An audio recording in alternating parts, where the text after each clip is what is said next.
Halo teman-teman, selamat pagi. Ya, jadi balik lagi dengan saya. Tentunya sini saya akan buat konten lagi. Untuk di kesempatan kali ini, saya mau berbagi lagi buat teman-teman semua. Jadi di minggu keberapa sih atau di hari keberapa lele itu akan mengalami masa yang namanya masa kritis. Nah, jadi setiap mungkin hampir keseluruhan dari buat teman-teman yang sudah pernah mungkin berternak lele atau mungkin punya hobi seperti saya ternak lele, mungkin sudah paham di minggu keberapa atau di hari keberapa lele itu akan mengalami masa kritis. Nah, jadi buat teman-teman semua yang mencoba mungkin berbudidaya ikan atau mencoba berternak ikan lele, itu wajib tahu ya teman-teman ya. Jadi di minggu keberapa lele itu mengalami masa kritis. Nah, jadi tanda-tandanya seperti apa kita harus tahu, kita harus mengenalinya. Jadi supaya kita terhindar dari kematian massal untuk ikan-ikan lele kita. Oke. Jadi tentunya buat teman-teman semua, sebelum kita masuk ke videonya, seperti biasa, yang belum subscribe silahkan subscribe dulu, aktifin notifikasinya juga, supaya apa, teman-teman tidak ketinggalan seputar video-video saya terbaru, terupdate selanjutnya. Oke, kita masuk ke videonya, let's go.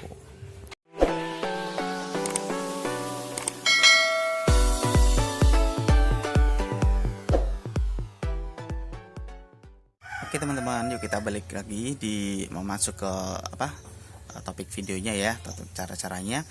Oke, jadi di sini hal yang perlu kita perhatikan ya teman-teman. Jadi semisal teman-teman mungkin di awal tebar bibit ikan lele, yang mungkin setelah persiapan udah selesai semua, mungkin air sudah difermentasi, udah maksimal, teman-teman beli bibit lele, mungkin yang ditebar berapa sesuai ukuran kolam juga. Nah, di sini ketika penebaran itu di hari keberapa atau di minggu keberapa, lele itu pasti akan mengalami yang namanya masa kritis ya. Terkadang saya juga sering sharing di sosial media kayak Facebook atau grup WhatsApp saya sendiri juga.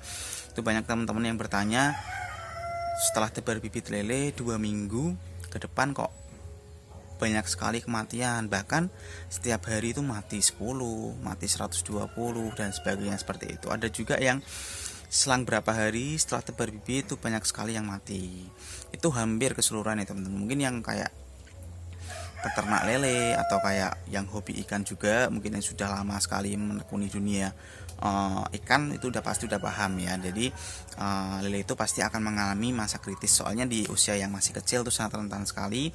Apalagi pembibitan itu dari awal kita pengambilan benih itu memang sudah nyaman di usia yang kecil ya teman-teman, terus kita beli, otomatis kita pindah ke kolam kita. Nah, itu harus melalui adaptasi penyesuaian, terutama penyesuaian air, penyesuaian suhu, dan juga penyesuaian dari kadar-kadar kandungan mungkin dari hasil fermentasi kita, apakah itu maksimal ataukah belum. Nah, itu juga perlu diperhatikan. Jadi untuk pembahasan kali ini itu teman-teman ya wajib tahu juga di minggu keberapa lele itu mengalami masa kritis, yaitu sekitar kurang lebih 2 minggu sampai 3 minggu teman-teman ya, itu harus diperhatikan. Bahkan ada juga yang 1 minggu itu udah banyak sekali kematian. Nah, itu berbeda-beda teman-teman. Kalau hasil maksimal fermentasi air itu perlu diperhatikan, biasanya rata-rata itu di sekitar 2 mingguan ya. 2 mingguan itu pasti lele akan mengalami jenis-jenis, mungkin lele itu menggantung atau jamur, kena jamur atau areomonas dan sebagainya. Itu pasti banyak sekali kita jumpain. Nah, di situ kita harus wajib mengetahui ciri-cirinya seperti apa. Misal lele kita sudah menggantung, nah itu tandanya mungkin sudah banyak sekali amoniak di dasar kolam. Nah, solusinya kita gimana? Yaitu harus mungkin mengurangi airnya, mungkin ditambahin air sedikit, ditambahin garam kerasak sedikit. Nah, itu mungkin bisa jadi lele itu akan normal kembali. Nah, di situ kita harus wajib memperhatikan.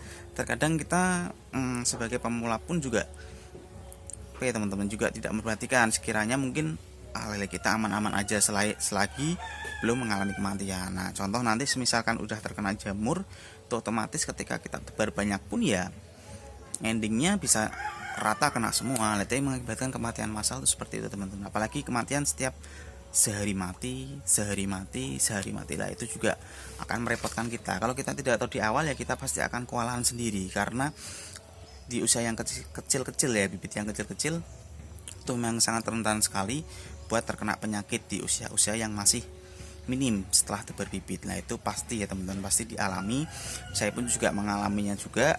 Jadi kita tetap harus memperhatikan, memang usia masih kecil harus wajib selalu diperhatikan. Mungkin kondisi air itu yang paling penting, apalagi cuaca juga untuk saat ini sering sekali hujan ya, sering sekali hujan. Bahkan itu juga buat pertumbuhan atau perkembangan ikan lele juga sangat terhambat kalau kita tidak memperhatikan. Apalagi ketika musim hujan teman-teman tidak dikasih pakan. Nah itu tetap dikasih pakan aja nggak apa ya teman-teman. Di video saya juga udah saya jelaskan itu pemberian pakan ketika hujan tuh baik atau enggak. Nanti bisa teman-teman bisa simak juga, itu juga nggak masalah. Jadi daripada kita nggak kasih makan, pertumbuhan juga akan lama ya. Jadi sayang sekali ya teman-teman ya, tebar bibit banyak tapi pertumbuhan juga akan lama. Nah jadi teman-teman wajib tahu ciri-cirinya, semisalkan lele itu mengalami masa kritis itu seperti apa. Jadi untuk menghindari kematian, jadi teman-teman bisa sharing juga, saya bagikan ilmu yang saya dapat, saya terapkan sendiri untuk budidaya sendiri di rumah.